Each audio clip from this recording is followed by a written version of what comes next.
do. Yeah. That's good, you know, that's good for them. Good, Warren, how you doing? Okay, it's 9 o'clock. This is the regular meeting of the Emeryville Public Safety Committee, Thursday, July 2nd, 9 o'clock. And let's start with you, sir, and have a roll call. Edward Mayorga, detective. Adrian Robinson, paramedic. Dante Diaz, Webby, Emeryville PD. Fred Dower, Emeryville PD. Carolyn Lear, city manager. Mike Parenti, IT manager. Joel Hannon, Emeryville PD. Dave Hall, Emeryville PD. Nora Davis, counsel. Chip Anderson, Fire Department. Ken Bukowski, photographer. Is there any public comment? Okay, we'll skip right on to information items. Fire department report. The month of June, typical Emeryville month. We did not have any significant events, which is great for the city. Of course, our guys would like to have more excitement. No, no, no. That's just in our nature. But as usual, primary call volume is medical calls. We had 175 calls for the month. Just going down the list. Our building fires under $5,000 damage. There was one call over $5,000 damage. There was also one call. That call, why it was over 5,000 was a broken sprinkler head due to cooking. So the sprinkler head did work, but there was a lot of water damage. Where was it? That one was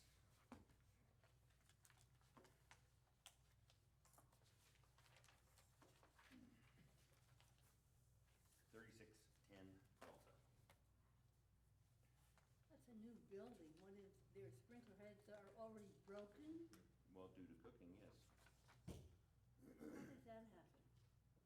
Someone leaves something on the stove, catches on fire, goes up and the sprinkler activates and puts the fire out, which it did. Cooking fire spread to the light cover, thus activating the sprinkler head. Fire was completely out, and the only remaining problem was the water damage. So We have to shut, there's a lot of water, so we have a sprinkler that takes us a long time. So the sprinkler worked. Sprinkler works.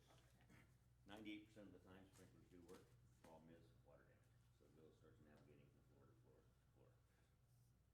So the crews, it took both engine companies quite a while to clean up the mess.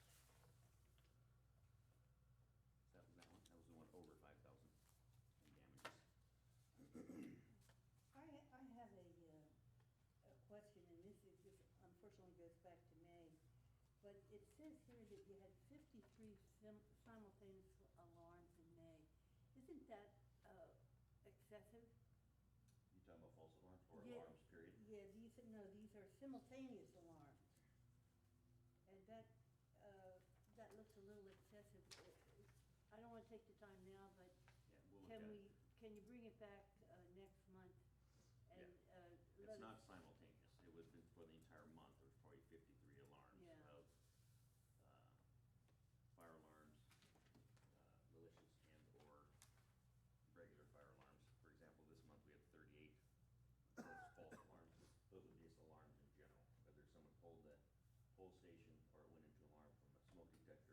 Well, then, if that's the case, then we wanna redo this to reflect really how many simultaneous alarms there are.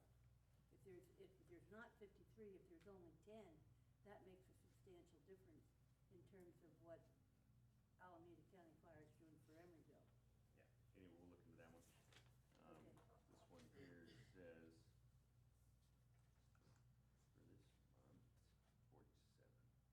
And I'll have to ask our secretary what she's doing as far as that. That's Okay. it's simultaneous. I don't have to find out what that one And is. then one other question for fire. Are you doing anything differently for the 4th of July than we have done in the past? No. What we've done in the past seems to have worked very, very Doing well. Normal staffing.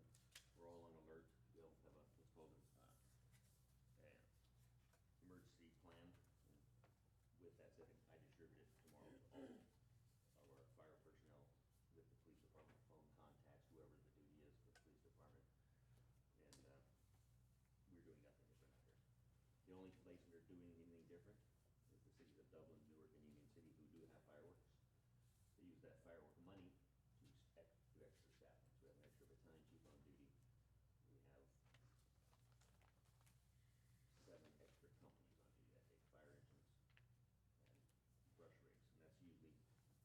in those areas. One, because there's fireworks. Two, it's got a wildland urban interface component that we don't have out here.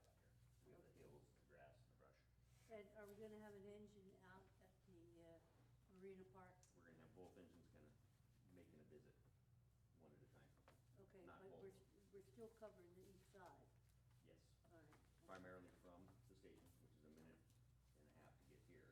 What I'm gonna do is, I'm speaking to both captains, I want them over here, one, to see the crowd, to visit the public, and to have a presence over here. Okay, and what's the situation on your fire station next door? That one is right here in the update. We're now looking at July 16th. Okay. It was delayed from cabinetry and a few other things that weren't completed. Well, there's gonna be a lot of people wanting to welcome you back to the peninsula. Thank you. Okay, moving along. Outside fires were 4. Oh, Those, everything right. from tan bark fires to someone dropping a cigarette, so that's just a normal thing out here of Let's people hold up on calling. the tan bark fire. I've noticed that Public Works is layering the chips, both out at the Marina Park and in the medians. And, is that a fire hazard when it gets to a certain depth? No. Because it'll just be a smoldering phase, and usually there's nothing around it. Exposure problems, usually a cigarette butt or something of that nature. If someone calls it in, usually it's only within a couple feet. Okay. And we're on top of any kind of, the few remaining lots in Emeryville that have overgrowth on them, where the fire's keeping a watch on that. That would be a public complaint, and go to weed abatement. So if our guys see something, yes, they would say something and talk to fire prevention. Okay. No vehicle fires for the month. Hazmat was 1, and that was leaking fuel from a vehicle. The false alarms were 38, and that is an alarm happens at a building, we go there, we take a look at it, and it's not a true fire. So whether someone does a pull station, malicious or otherwise, or smoke detector activation, or broken sprinkler. Now, who's following up on citing people that have false alarms, On a number of regular false basis? alarms? Yeah. Our- Does our- AFCD do that, or does the city do that? Good question, because if we have one that continuously goes Right, into right. alarm, we do talk to fire prevention, they do in turn talk to the building owner or manager. Well, we want to And be it- sure we capture any of those fines to make sure that. Because we do have a fine, correct? Yes. Most cities do. Yeah, we very rarely, I believe, have buildings that continue going to alarm. I know there was one recently, and George, I think, was working with the manager on that one. And I believe it had been rectified, because I was heard otherwise, I would have heard complaints. Investigations, there were 3, and that's just a smoke or odor investigation called in by the public. Service calls, there were 11, that's everything from lockouts to somebody who can't get off the floor, but non-medical. The medical calls, there's 116, 32 of those in District 34, and 84 of them in District 35. As we know, 34 covers this west end, but they are currently at Station 35 on Hollis, and the moving date, anticipated moving date is now July 16th. We have about a 10-day delay. Where on this, these are emergency incidents? Okay, keep going. Again, no significant events to report. And then as far as the inspections, we're currently 92% complete, the remainder being tracked down because there's a discrepancy between our fire captains and how it gets all the way to Dublin. So Bonnie's following up on that. According to the crews, we are all complete, and there's some of them were vacant buildings. We're just making sure the crews go through and just check those. And we have no startup date for the electronic version of No, the we don't. reporting. And that's Why gonna- is that? AFCD is usually so that we fix it. That is 100% Bonnie Terra's responsibility. I think she's trying to make sure it works, because it's gonna be not just Emeryville, it's every agency we serve is gonna be on that list. Well, can you tell her that we're asking about it and we're anxiously I awaiting tell it? her every time after this meeting that you're anxiously awaiting Very good. the arrival of electronic dashboard. We will have a new deputy fire marshal out here, I believe, starting next week. She will not tell me who that person is yet. Okay.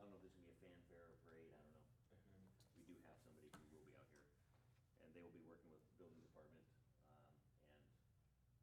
and our fire stations on how we're gonna be doing business, from everything from fire inspections to building code compliance and all that kind of stuff. So the building department So we here, will be meeting the new, fire marshal next week. yes, from what I understand. I mean, next month's meeting. We'll bring he or she here. Very good, very good. I don't, she won't even tell me who that person is, so.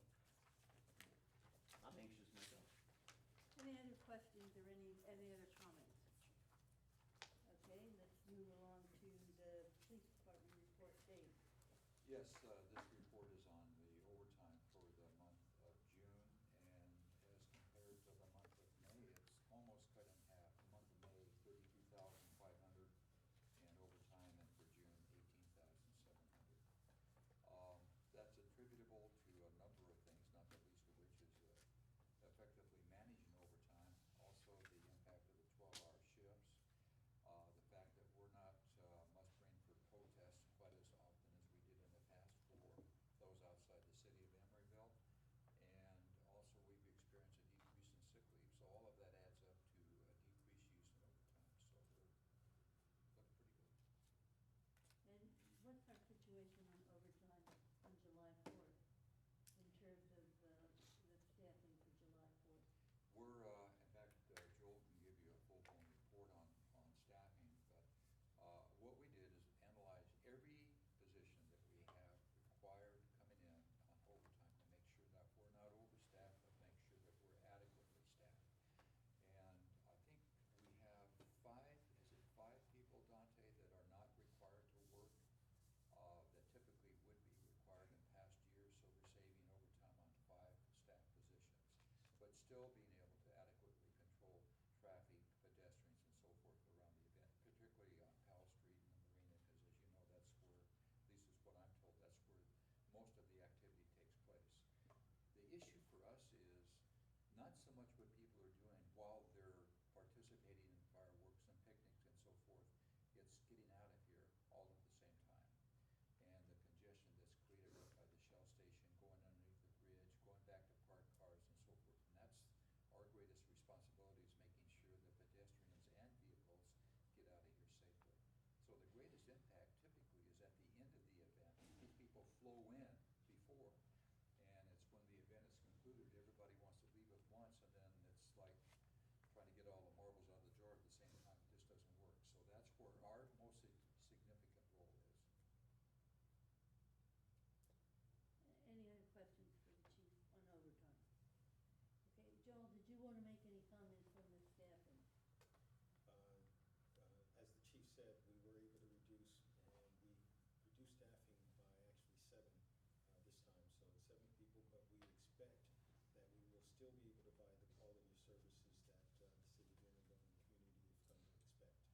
So that should not be affected in this. We will be coordinating our road closure on Frontage Road along with Brooklyn Police Department, as we normally do. So Frontage Road between Shoreview Park and Point Henry, just north of the I-80 on-ramp here in Emeryville, will be shut down sometime between 5 and 6:30, depending on when Brooklyn Marina also shuts down. That will stay shut down until. Now, you reopen it when people start leaving, right? Is that the idea? Correct. That's So that correct. frontage road will be an access road to get people out. Yes, it will be.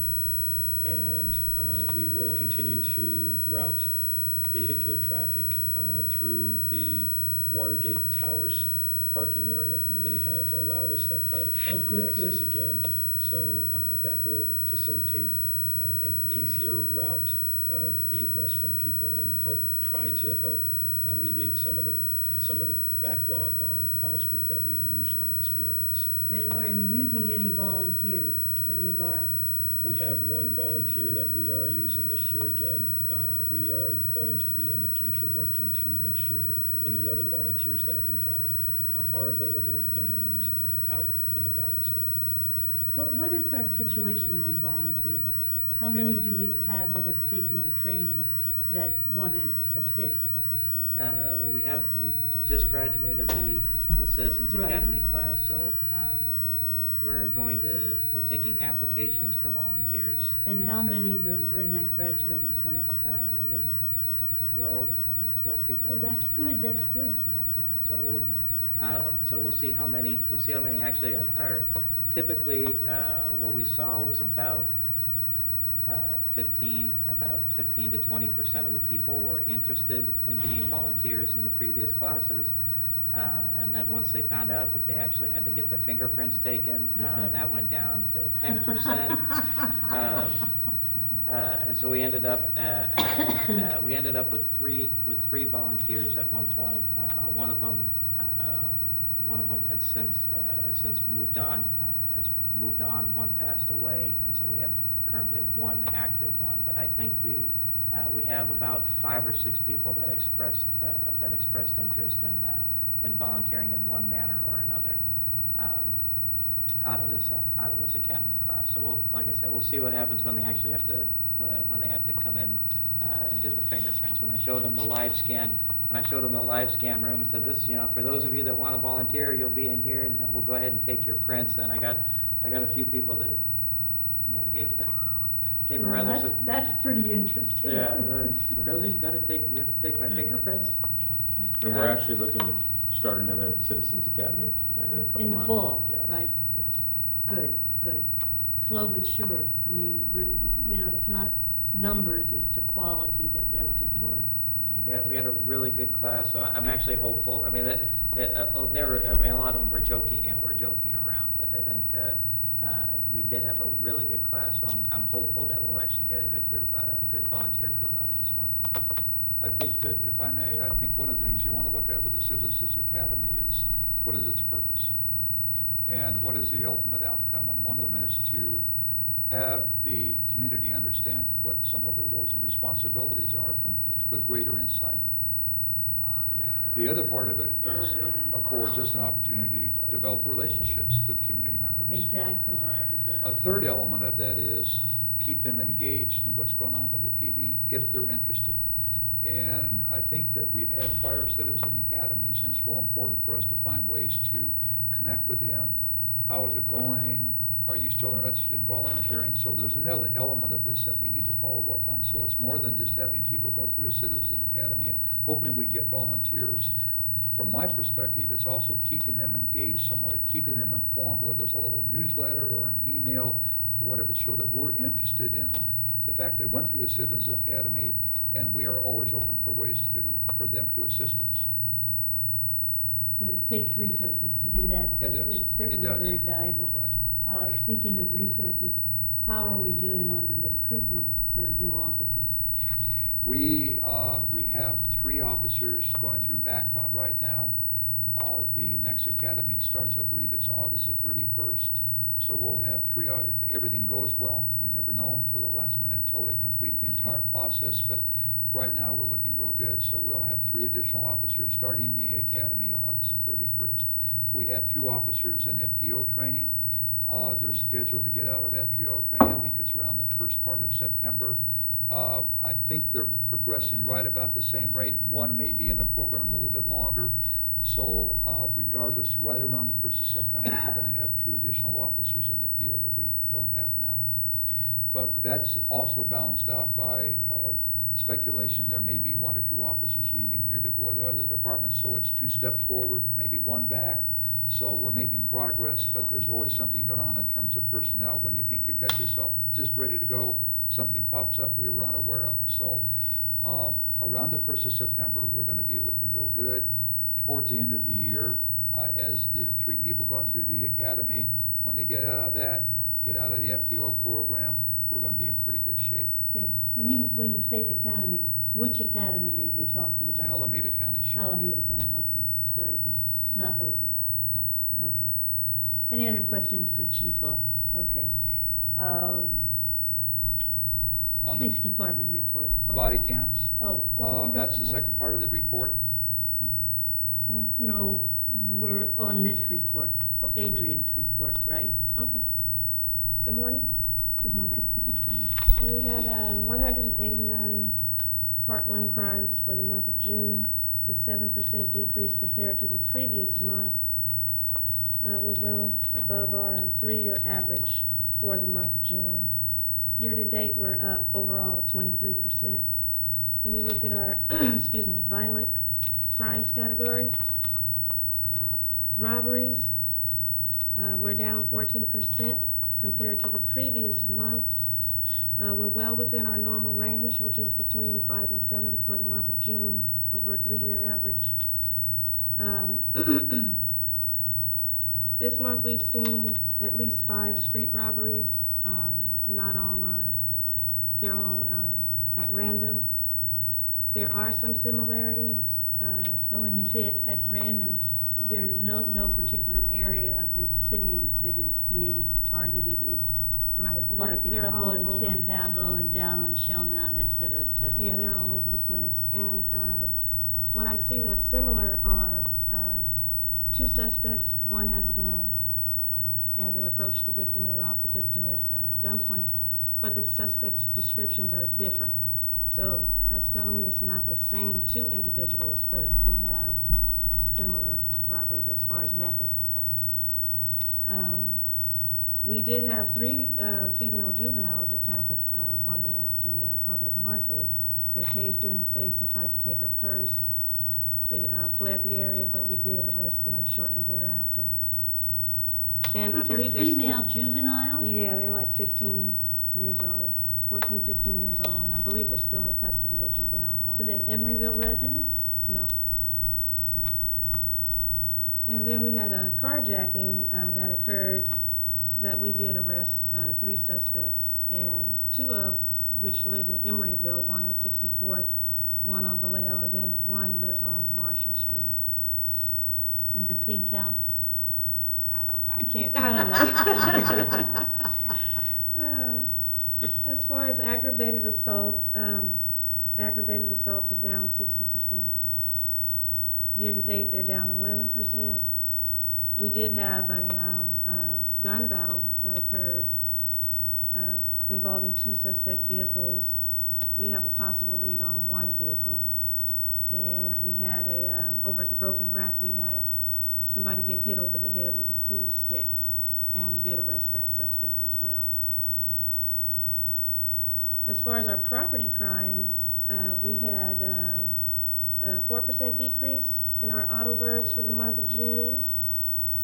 We are still up above our normal, our current 3-year average for the current month, and we're up 27% year-to-date. Commercial burglaries, we are up 43%. There was a one-man pattern going on in our city. He was targeting businesses between 9 p.m. and 1 a.m.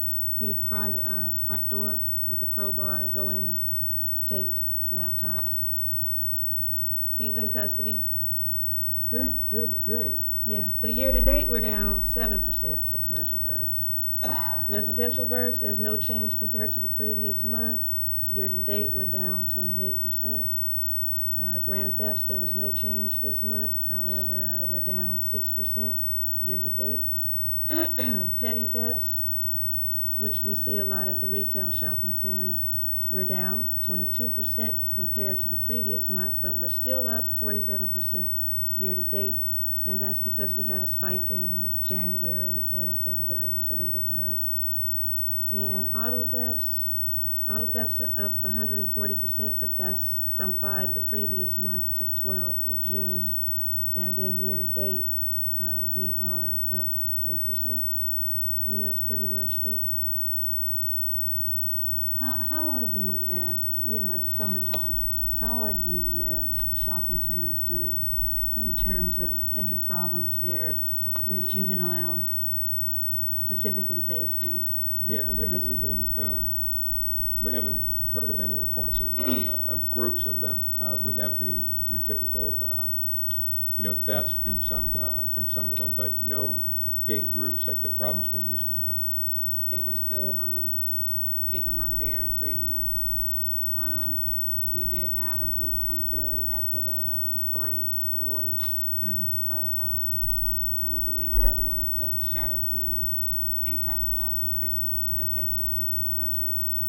Can't prove it, camera wasn't pointing that way, but after they left, that's when we noticed the damage. But it was a large group, they pretty much passed through and we got them out of there.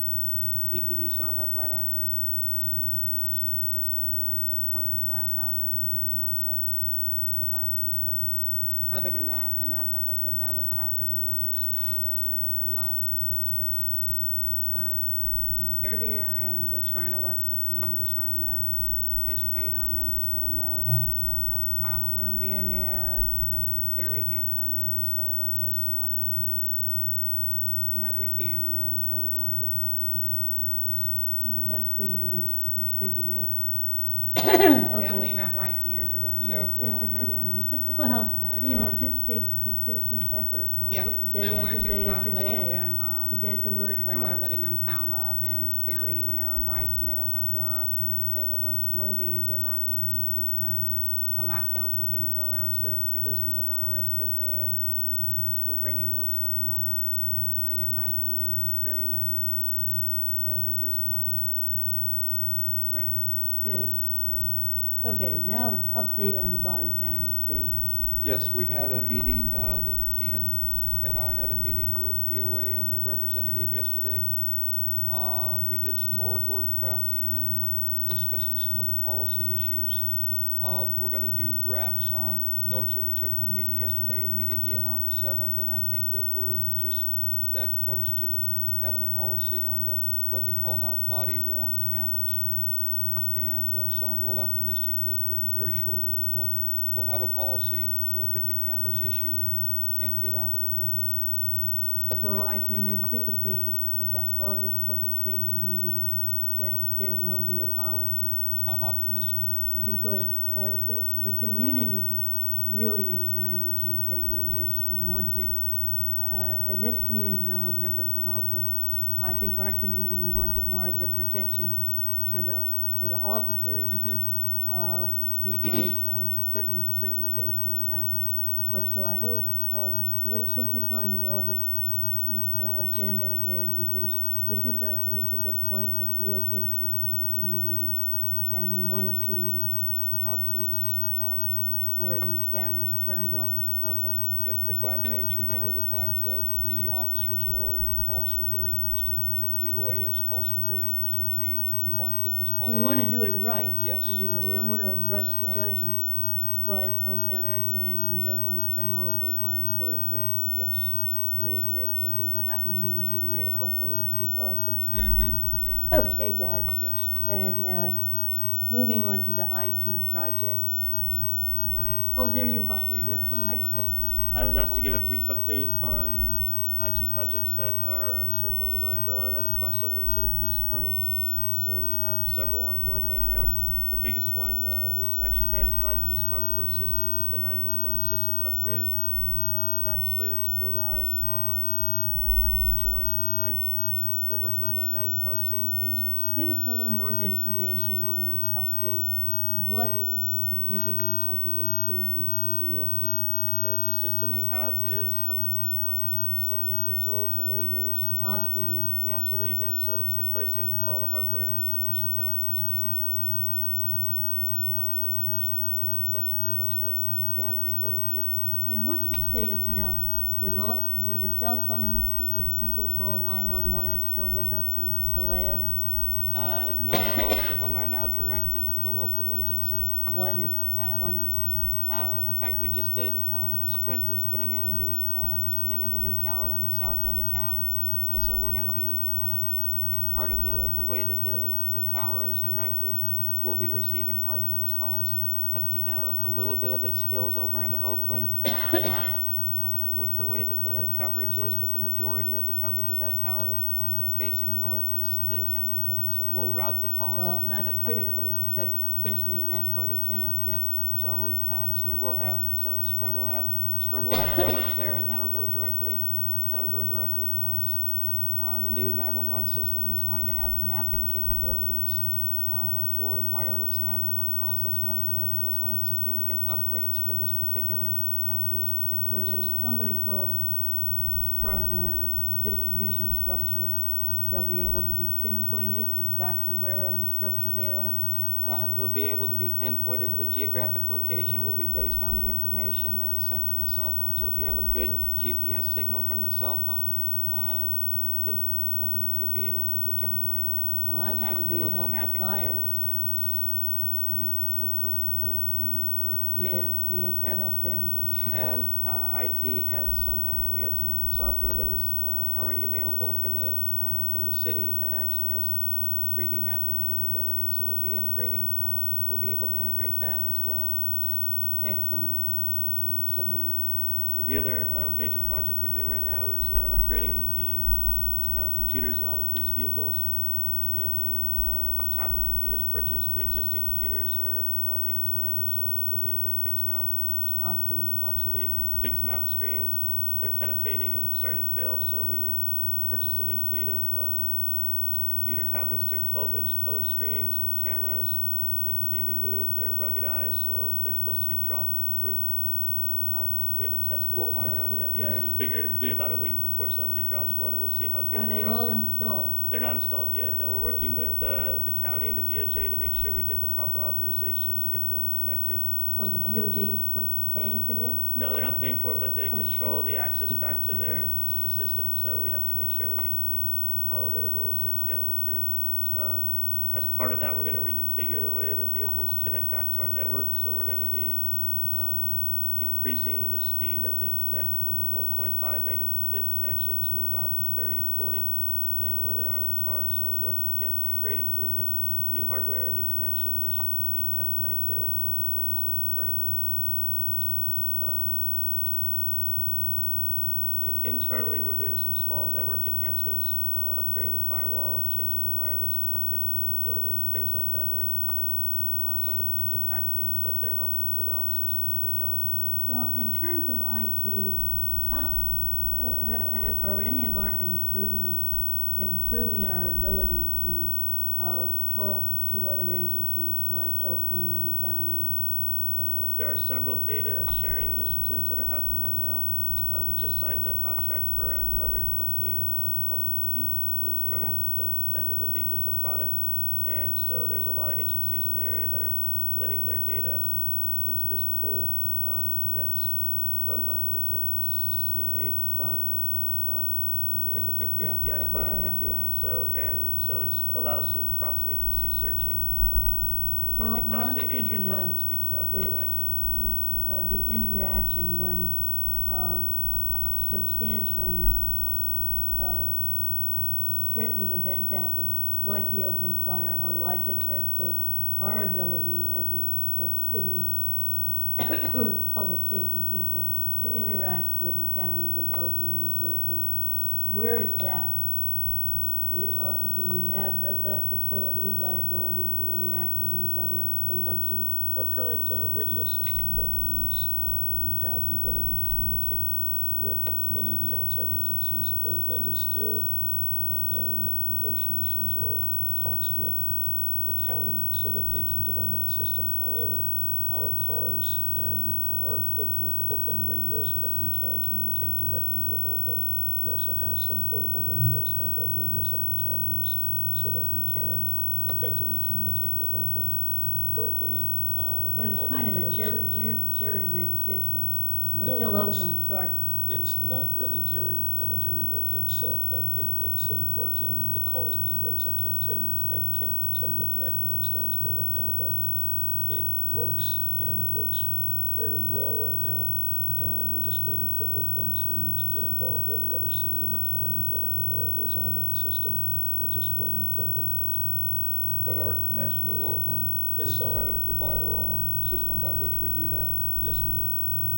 I think that's what, It's a solid connection. We don't have any, if we need to contact Oakland directly via radio, we have that ability. We can contact with them and they can contact us, along with some other interoperability with CHP. They have no problem contacting us when they need to, and we have no problems with communications via our police radio systems. Thank you, Jim. And that e-bricks is East Bay Regional Communication System, I believe. That That's was correct. Chief McCammon, our old chief, headed that up years ago. He passed away this last summer. Yes. And Oakland has always been the one just behind. One's Well, very expensive. If we get news from Oakland making a change, be sure to bring it forward to the Public Safety Committee. Everybody's waiting, and then We've been by the waiting time they get it, 20 we're gonna be years, changing 30 all- years We're for gonna be that. changing all our radios again anyway. We're all upgrading our radios currently also. 'Cause we have Okay. the same issue. We communicate with Oakland. We have 3 channels on our radios pre-programmed where we communicate with Oakland, because one, they come in Emeryville, and we in turn go into Oakland, and Okay, cover that, so. let's see, any staff comments? We're all geared up for the 4th of July. We're ready to go. We Ready are. to roll. Okay. Yes, ma'am. And I have no committee member comments this month. You'll all be glad to know. So this meeting, oh, Ken, did you want to say something where, I can't tell whether you're waving your hand or adjusting your No, I camera. don't think it. Oh, all right, All right. okay. This meeting is adjourned. Thank you, one and all.